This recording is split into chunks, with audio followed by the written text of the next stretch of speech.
Sementara itu, Semeton Mahagotra Pasek Sanak Saptarsi melaksanakan puncak karya piodalan di Pura Penataran Agung Catur Paryangan Ratu Pasek Punduk Dawe Klungkung.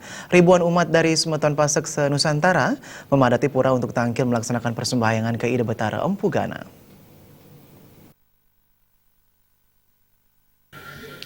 Prosesi upacara piodalan ngingkup dan ngentek linggih di Pura Penataran Agung Catur Paryangan Ratu Pasek dilaksanakan sejak pukul 9 pagi. Seluruh umat dari Semeton Pasek tampak antusias untuk tampil melaksanakan persembahyangan. Sejumlah anggota DPRD Provinsi Bali dari Semeton Pasek, Bupati Tabanan, Bupati Klungkung turut hadir dalam upacara piodalan tersebut. Ketua DPRD Bali Inyoman Adi Wiratama mengatakan sangat bersyukur bisa melaksanakan persembahyangan bersama Semeton Pasek di Pura Penataran Agung Catur Paryangan Ratu Pasek. Pihaknya juga mengharapkan Semeton Pasek mengedepankan cinta damai dan keharmonisan. Apapun bentuknya, sumbangsihnya, warga Pasek kami harapkan selaku salah satu penasehat dari pengurus Pasek dan Ketua DPRD Bali mengimbau kepada warga kami, warga Pasek untuk berkontribusi. Berkontribusi itu tidak perlu harta saja, pemikiran, tenaga, kalau ada harta benar.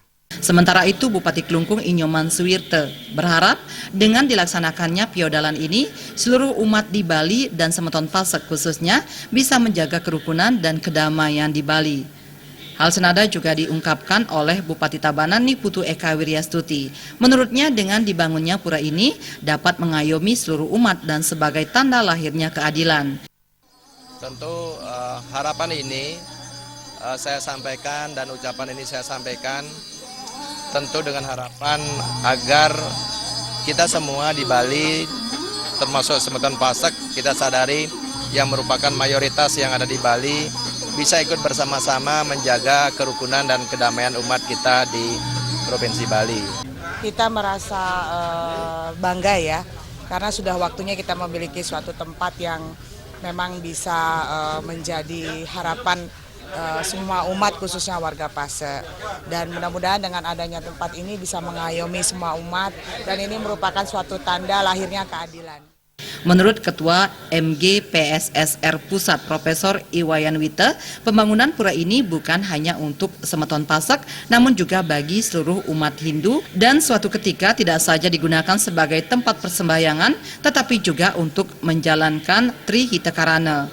Kita kalau melihat ini sedikit ambisius, kita ingin menyelesaikan dalam 5 tahun. Nah, kalau bisa lebih awal, tentu akan lebih baik. Ini semuanya tergantung kepada semangat dari warga, baik warga Pasek maupun warga umumnya. Pada kesempatan tersebut, Bupati Tabanan juga memberikan dana punya sebesar 100 juta rupiah. Serangkaian upacara di Pura Penataran Agung Catur Paryangan Ratu Pasek Linggih Ide Betara Empu Gana akan dilaksanakan sampai tanggal 14 April 2017 yang diakhiri dengan upacara penyineban. Andika dan Adi Setiawan, Bali.